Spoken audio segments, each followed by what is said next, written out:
క్రీస్తునందు ప్రియమైన వారలారా, యెషయా గ్రంథము 54, 9, 10 వచనాలలో దేవుడు చెప్తున్నాడు, నీ మీద కోపంగా ఉండననియు నిన్ను గద్దింపననియు నేను ఒట్టు పెట్టుకొని ఉన్నాను. పర్వతములు తొలగిపోయినను మెట్టలు తత్తరిల్లెనను నా కృప నిన్ను విడిచిపోదు. సమాధాన విషయమైన నా నిబంధన తొలగిపోదు అని నీ యందు జాలిపడు యెహోవా సెలవిచ్చుచున్నాడు. ఈ లోకంలోని వ్యక్తులు పరిస్థితులు మారినప్పుడు, ప్రభావంకు లోనైనప్పుడు వాళ్ళ మాట మారొచ్చు, లేదా మన పరిస్థితి మారొచ్చు. కానీ మారని దేవుడు మనకున్నాడు.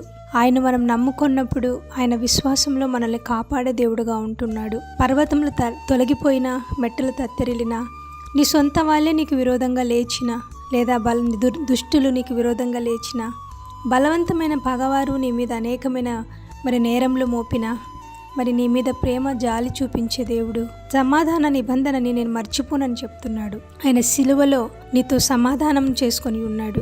ఎవరైతే ఆయనను అంగీకరిస్తారో వాళ్ళతో ఆయన సిలువ నిబంధన, రక్త నిబంధన చేసి ఉన్నాడు. కాబట్టి ఆయన నీ సమాధానాన్ని తొలగింప చేసే దేవుడు కాదు, నిత్యము నీకు సమాధానం నిలుప ఆయన అనుగ్రహించి ఉన్నాడు.